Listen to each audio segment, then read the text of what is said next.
Уже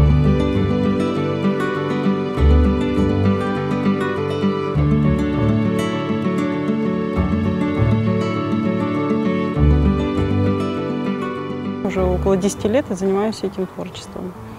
Вот. До этого был опыт, я писала на бумаге, там, акварель, графика, карандаш. Но вот почему-то стекло, я не знаю, своей сложностью, своими какими-то нюансами он меня привлекает. В 2010 году Эльвира Османова меня познакомила с Мамутом Черлу в Перевальном. Вот. И он показал мне технику росписи по стеклу.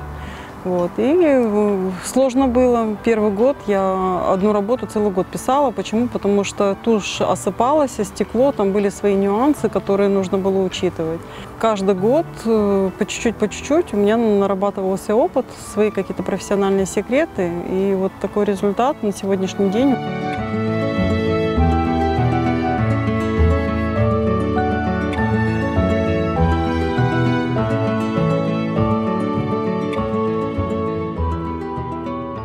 Когда я училась по своей специальности художник-модельер по прическам в Ташкенте, у нас преподавали изобразительное искусство, но в основном преподавали строение черепа, анатомию человека. И мне потом перестроиться на тот сюжетный вариант, вот, где рисуются человечки в таком наивном искусстве, было немножко сложновато. Вот, были неудачные эскизы в том плане, что они все равно передавали полностью строение человека, все пропорции. Вот. Ну и по прошествии какого-то времени у меня вот наработалась манера такая, где вот непропорциональная фигура. Но здесь весь смысл заключается в том, чтобы на эту непропорциональную фигуру одеть традиционный костюм. Вот, и через такое наивное искусство, упрощенное, ты закладываешь большой этнографический материал. Вот. Цель здесь стоит такая, чтобы помимо костюма отражается еще и интерьер, орнаменты. Ну вот и стараюсь теперь фольклор и обычаи наши передать. Сейчас очень много соблазнов в том плане, что мы уходим от традиционного, мы забываем свои одеты, вот. Но это все естественно в том плане, что цивилизация и этот темп жизни, он диктует свои условия. Но если мы будем оторваны от этого, то у крымско-татарского народа будущего не будет. Допустим, сейчас идет агитация по поводу того, чтобы говорить на родном языке. Но не нужно было бы, наверное, агитировать, если бы, допустим, у нас были бы дома в крымско-татарском стиле, в этом доме был бы интерьер в крымско-татарском стиле, это были бы миндеры, низкие столики, рафы. В этом случае естественным образом была бы потребность говорить на родном языке. Когда переехала в Крым, столкнулась. Но здесь, знаете, естественно, потребность проявить то, что вот свойственно нашему народу. Допустим, когда приходишь на Дува, ты обращаешь внимание, что с каждым разом уже все упрощается. Допустим, вот этот вот одет колтута, при встрече брать руку у взрослых людей, он, как говорится, сейчас уже утрачивается. Хотя вот когда жили в Узбекистане, это было, как говорится, в обязательном порядке. Все-таки ассимиляция здесь происходит, и вот этот вот темп цивилизации, урбанизации, что называется, он естественным образом нас отводит от традиций. И вот у меня цель стоит как раз-таки вот как пожелание, как зафиксировать то, что принадлежит нашему народу. В 2019 году я написала картину «Айнини». Это уже из серии «Айнини», третья работа, там, где бабушка укачивает ребеночка на ногах. Вот, это мое восприятие с детства, то, что я видела, как Рамит Лебедашко укачивала своих внуков. Вот. И мне захотелось, я вот ее, знаете, я просто увидела этот момент, как вот эта косыночка, она не была завязана, она была слегка на голову накинута, вот полурастрепанные косы. И вот у меня просто, вот пока я писала эту работу, я внутри, вот у меня вот связь это с детством, с нашим традиционным, это меня как-то питает и создает такое желание вот изображать вот как раз-таки то, чем я занимаюсь.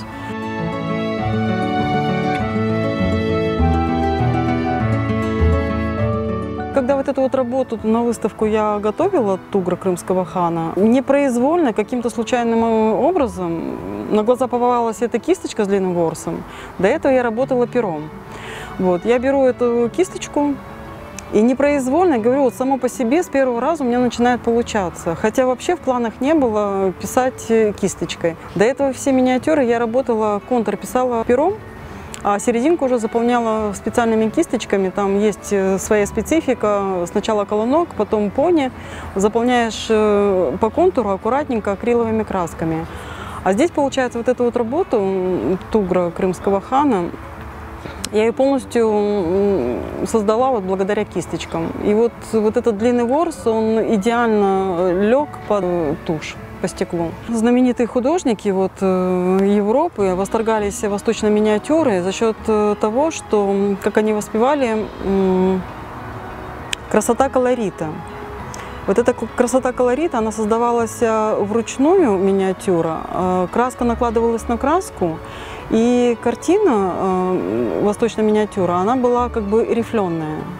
Вот. И у меня получается вот на этой работе тоже «Тугра крымского хана», там я использовала 4 золота: белое, золото инков, золото майя и бронзу.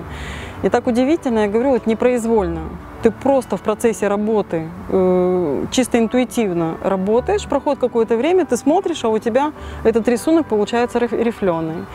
И мне бывает приятно то, что я сама провожу как бы аналогию между художниками того периода времени и сегодняшним днем. На протяжении вот какого-то времени я все кисточки подстригала. И получается, это чисто было, знаете, в плане какой-то интуиции. Вот. А потом читаю про художников, которые при Китабхане, это вот иранская школа, специально были обученные люди, которые готовили эти кисточки. Они брали волоски у двухнедельных котят, каждую волосинку под каким-то специальным углом стригли и собирали такие тонюсенькие кисточки, и работа была очень тонкая. У меня были сомнения в самом начале вот моего творчества, потому что, как сказать, вот это вот табу, нельзя рисовать людей. Вот, у меня моя любимая Тизешка, женщина верующая, она читает дува и старается жить по всем правилам ислама. Вот, я у нее как-то спросила, говорю, Тизе, гунах, вот я же людей рисую, мне Тизе сказала, говорит, если это Аллах и Ши, оно тебе придет само по себе. На протяжении какого-то времени у меня нарисовалась такая кукляха, ну, как я их называю, вот миниатюры. И дальше больше я это, как говорится, мастерство оттачивала. Каждый день, практически каждый день я занимаюсь рисунком. Хоть по чуть-чуть, но каждый день я уделяю этому внимание. Поэтому сказать талант, сел и нарисовал, так не бывает. Даже если вам что-то дано, вы должны его оттачивать в том плане, то, что в себе его улучшать. Я сама замечаю, что вот на протяжении 10 лет у меня есть прогресс в том плане, то, что если я сначала работала с архивным материалом, у меня вот были только орнаменты, и на картине один персонаж. На сегодняшний день я уже себе представляю сценку, какой-то жанровый сюжет, и с этого жанрового сюжета, накладывая вот мой вот этот стиль через наивное искусство, я рисую уже картину. На будущее вот уже есть несколько эскизов, но в стекле еще не работала. Мне хотелось бы создать такую работу полномасштабную, прорисовать там, допустим, интерьер, дом, архитектуру крымско-татарского дома, двор. И сюжет уже не 1-2, а 3-4 человека.